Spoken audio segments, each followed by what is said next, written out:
ஒரு அம்மாவுக்கு 2 குழந்தை பிறக்குது. ஒரு குழந்தை இறந்து போயிருக்கு, ஒரு குழந்தை உயிரோடு இருக்கு.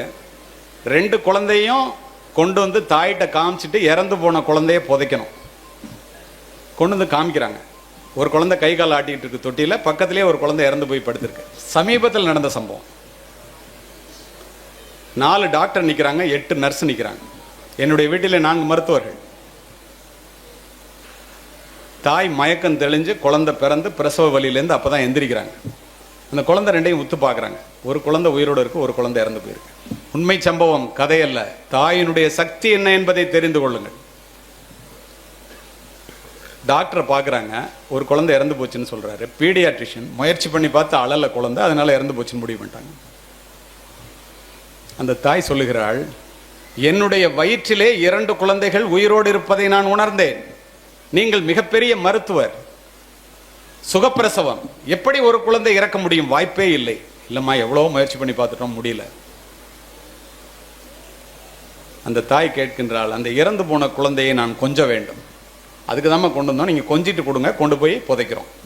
அந்த தாய் வாங்கி தோளிலே கிடத்தி கொண்டு இறுக்கமாக அந்த குழந்தையை அணைத்து கொண்டு கதறி கதறி அழுகின்றார். புருஷன் சொல்றார், பக்கத்தில் இருக்கிற கணவன், ஒரு குழந்தை உயிரோட இருக்க, அழாத, பச்சை உடம்பு அப்படிங்கிறார். கையை தட்டி விட்டாங்க. புதைக்கிறதுக்கு குழந்தைய கொடுன்னு டாக்டர் கேட்குறாங்க, நர்ஸு கேட்குறாங்க, கையை தட்டி விட்டாங்க. மாணவ செல்வங்களே, அத்துணை பேரும் பார்த்து கொண்டிருக்கும் போது குழந்தை அழுகின்ற குரல் கேட்டவுடன் உயிரோடு இருக்கின்ற குழந்தையை அத்தனை பேரும் பார்க்கின்றோம். தாயினுடைய தோளிலே இருந்த குழந்தை தாயினுடைய அரவணைப்பிலே உயிர் பெற்று கதறி அழுகின்றது.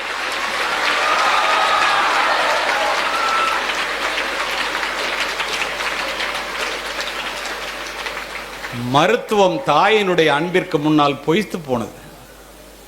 தாயிலிருந்து தான் தலைமுறை தொடங்குகிறது. ஒவ்வொரு தாயும் ஒரு வரலாறு. தலைமுறை மாற்றத்தை உருவாக்கக்கூடிய தகுதி படைத்தவள் தாய் மட்டுமே. மாதா வயிறறிய வாழா ஒரு நாளும் என்கிறார் வாரியார்.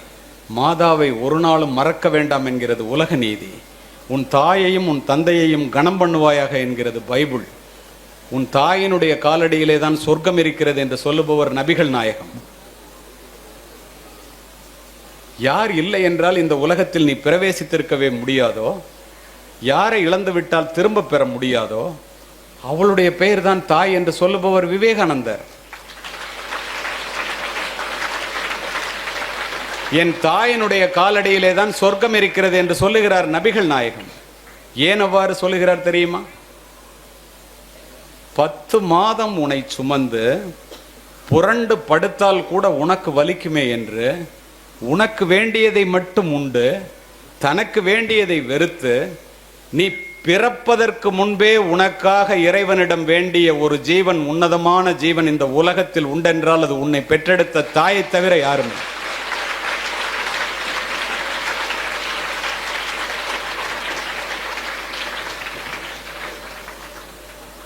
இதை ஏன் சொல்லுகிறேன் தெரியுமா?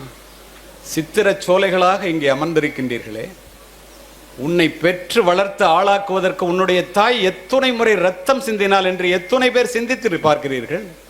யார் யாரையோ பற்றியெல்லாம் நினைத்து கொண்டு காலத்தை கடக்கின்ற இளைய சமுதாயமே, உன்னுடைய தாயை பற்றி நினைப்பதற்கு எவ்வளவு நேரத்தை நீ தினம் ஒதுக்குகின்றாய்? நீங்கள் சூடிடும் மணிகள் அவர்கள் வியர்வையின் துளிகள். தாயினுடைய உழைப்பிலே வளர்கிறோம், தந்தையினுடைய வியர்வையிலே உயர்கிறோம். தாய் அசல், தெய்வம் அதன் நகல் என்பேன். தெய்வத்தை நாம் நேரில் பார்த்ததில்லையே. தாயை போற்றி வீழ்ந்தவனும் இல்லை, தாயை தூற்றி வாழ்ந்தவனும் இல்லை. வளர்ந்த பிறகு நான் நான் என்று சொல்லுகின்றீர்களே, அந்த நான் என்பது யார்? என்ன யாருன்னு தெரியுமா? அம்மாட்ட. நீ யாரு? உன் உடலிலே ஓடுகின்ற ரத்தம், எலும்பு, சதை, உயிர், உடல் அத்துணையும் அந்த பெற்றோர்கள் போட்ட பிச்சை என்பதை கடைசி வரை மறந்து விடாதீர்கள்.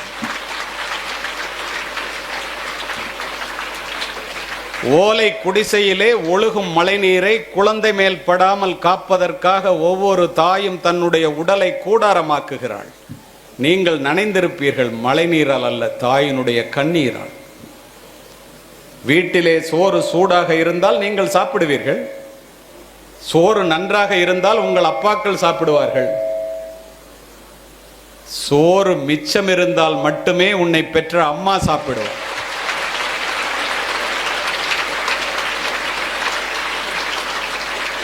நான் உலகம் முழுவதும் சென்று உரையாற்றுபவன். ஒரு மாதத்திற்கு 2 நாடுகளில் உரையாற்றுவதற்காக பயணிப்பவன். நான் பார்த்தது என்ன தெரியுமா?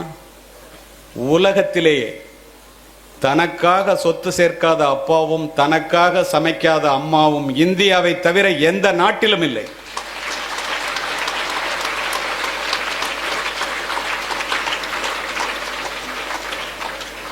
வெளியிலே போய்விட்டு பிள்ளை மழையிலே நனைந்து வந்தால் அப்பா கொடை எடுத்துட்டு போயிடக்கூடாதாடான்னு சொல்லுவார். அண்ணன் ஓரமாக ஒதுங்கி நின்றுட்டு வரக்கூடாதா மழை விட்டோன்னு. தாய் என்ன செய்வாள்?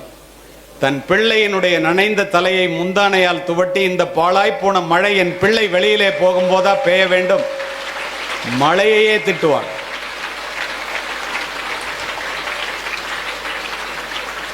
பூமிக்கு அடியிலே இருக்கின்ற நீரானது கிணற்றின் மூலம் முகம் காட்டுவதைப் போல, பசுவினுடைய உடலிலே இருக்கின்ற பாலானது மடிக்காம்பிலே சுரப்பதைப் போல, இறைவன் ஒவ்வொரு வீட்டிலும் தனித்தனியாக இருக்க முடியாது என்ற காரணத்தினால் தாயை படைத்தான்.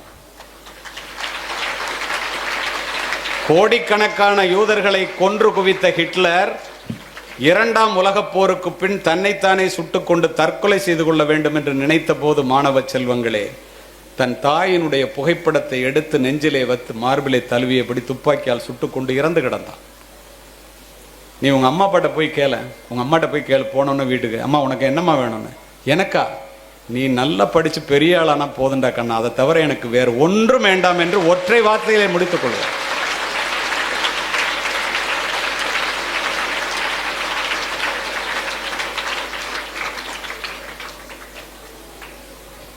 இது வள்ளலார் வளர்ந்த பூமி. பட்டினத்தார் எல்லாவற்றையும் துறந்த துறவி. கோடிக்கணக்கான சொத்தை தூக்கி எறிஞ்சிட்டு துறவு கோலம் பூணும்போது மனைவி வந்து மறிக்கிறாங்க. உனக்கு ஈமக்கிரியை செய்யாமல் நான் சாக மாட்டேம்மா, உனக்கு கண்டிப்பாக நான் உனக்கு ஈமக்கிரியை செய்யாமல் அந்த ஊரை விட்டு போக மாட்டேன், பூம்புகார விட்டுங்கிறார். அப்படியே அந்த வார்த்தையை சொல்லி முடிக்கின்றேன். நிறைய பேர் கண்ணை துடைக்கிறீங்க, நான் பார்க்குறேன், நின்றுட்டு பேசுறதுல எனக்கு தெரியுது. தாயினுடைய பாசம் எல்லாருக்கும் அப்படித்தான். எது நெகிழ்வானதோ அதுவே மகிழ்வானது. தன் தாய் இறந்த செய்தியை கேட்டு சுடுகாட்டிற்கு ஓடி வந்த முற்றும் துறந்த துறவி பட்டினத்தார் தாயினுடைய உடலை பச்சை வாழை மட்டையிலே வைத்து எரித்து உருகி உருகி 10 பாடல்களை பாடினார். இதை நீங்க கேட்டீங்கன்னா, தன்னுடைய தாயை வயதான காலத்திலே முதியோர் இல்லத்திலே எவனும் சேர்க்க மாட்டான். குறிப்பாக நீங்கள் முதியோர் இல்லங்களை மூடிவிடலாம். ஏன் அப்படி சொல்றேன் தெரியுமா? இறந்து போன தாயை பார்த்து ஒரு துறவி பாடுகின்றார். உங்களுக்கு தமிழ் நன்றாக புரிகிறது. 2 திங்களாய் அங்கமெல்லாம் நொந்து பெற்று பைகளன்ற போதே பரிந்தெடுத்து செய்ய 2 கைப்புறத்திலேந்தி கனகமுளை தந்தாளை எப்பிறப்பில் காண்பேனினி. பாலூட்டி சீராட்டி வளர்த்த தாயே இறந்து போயிட்டே, உன்னை எப்படி பார்ப்பேன்? முந்தி தவம் கிடந்து 300 நாளளவும் அந்தி பகலாய் இறைவனை ஆதரித்து தொந்தி சரிய சுமந்து என்னை பெற்ற தாயார் தனக்கோ எரிய தளல் மூட்டுவேன். வட்டிலிலும் தொட்டிலிலும் மார்மேலும் தோல்மேலும் கட்டிலிலும் வைத்தென்னை காதலித்து சுட்ட புறகிலிட்டு காப்பாற்றும் தாய்க்கோ விறகிலிட்டு தீ மூட்டுவேன். அரிசியோ நான் இடுவேன் ஆத்தாள் தனக்கு வரிசையிட்டு பார்த்து மகிழாமல். அம்மா கொஞ்சறாங்களாம் பிள்ளைய. ருசியுள்ள தேனே அமிர்தமே செல்வ திரவிய பூ மானே என்று அழைத்த தாய்க்கு தாய் தலைமேல் கொள்ளிதனை வைப்பேனோ கூசாமல். முன்னை இட்டத்தி முப்புறத்திலே பின்னை இட்டத்தி தென்னிலங்கையில் அன்னை இட்டத்தி அடிவயிற்றிலே யானும் இட்டத்தி மூழ்க மூழ்கவேன்னு ஒரு துறவி இறந்து போன தாயை பார்த்து கதறினார் என்றால், உயிரோடு இருக்கின்ற தாயை நீங்கள் எப்படி பார்த்து கொள்ள வேண்டும்?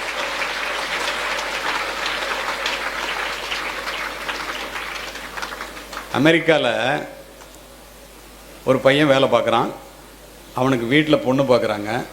அம்மா அப்பா டீச்சர். தன்னுடைய வாழ்க்கை பூரா அவனுக்காக ஒப்படைச்சாங்க. அவன் அங்கே இன்னொரு பொண்ணை லவ் பண்ணி கல்யாணம் பண்ணுறான். சொல்லி பார்க்குறாங்க, கேட்கல. தாயிட்ட பேசுறது குறையுது, தாயை பார்க்க வர்றது குறையுது. அப்பா அந்த ஏக்கத்திலே 2 பேரும் ஆசிரியர்கள். அந்த ஏக்கத்திலே படுத்துட்டாங்க. ஒரு புள்ள பார்க்கலையேன்னு. அப்பா இறக்க போகிறாரு, வாடா அப்படின்னு சொல்லி கூப்பிட்றாங்க. வரல. அப்பா இறந்து போயிட்டாரு. துறவி தாயை பார்த்து என்ன பாடுபாடினாருன்னு நம்ம சொன்னல. நிஜ வாழ்க்கை எப்படி இருக்கு பாருங்க. ஏன் இவ்வளவு தூரம் சொல்றேன்னு தெரிஞ்சுங்க. இத்தனை மணி நேரம் ஏன் பேசுகிறேன் என்று தெரிந்து கொள்ளுங்கள். ஒரு மாற்றத்தை உருவாக்கியே ஆக வேண்டும் என்ற ஒற்றை சிந்தனையோடு பேசிக் கொண்டிருக்கின்றேன். அமெரிக்காவிலிருந்து வரமாட்டேங்கிறான். அப்பா இறந்து போறாரு. படிக்க வச்ச சித்தப்பா பேசுறாரு, அப்பா இறந்து போயிட்டாரா, கொல்லி வைக்கிறதுக்கு வாடா. துறவிகளே வந்து கொல்லி வைக்கிறாங்க. 4 நாள் பாடியை வைங்க வர்றாங்க.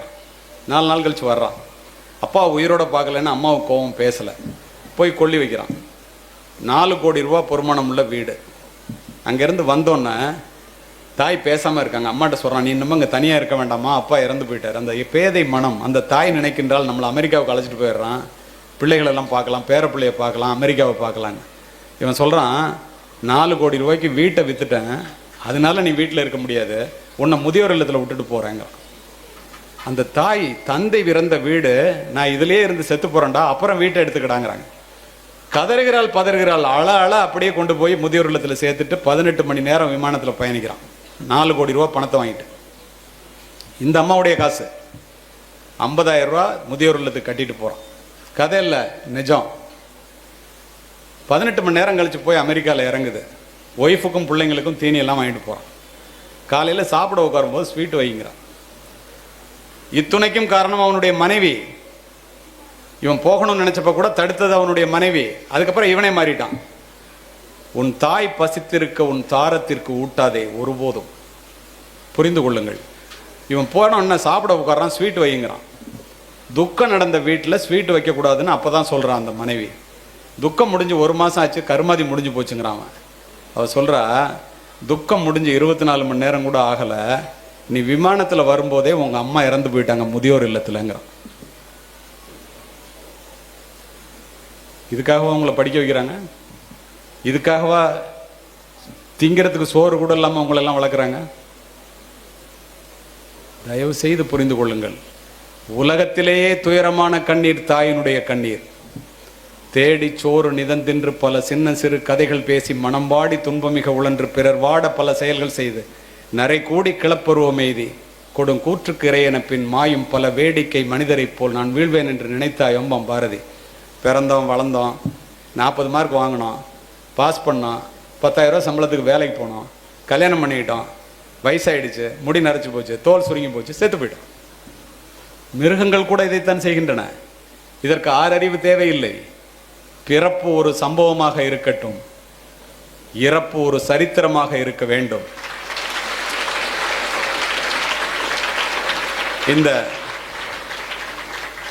7th டே ஈடன் பள்ளியானது ஆள்போல் தலைத்த அருகுபோல் வேரூன்றி நலமுடனே முன்னேற ஞானமுடன் மாணவர்கள், மாணவிகள், பெற்றோர்கள், ஆசிரியர்கள், நிர்வாகம் அத்துணை பேரும் சிந்திக்க வேண்டும்.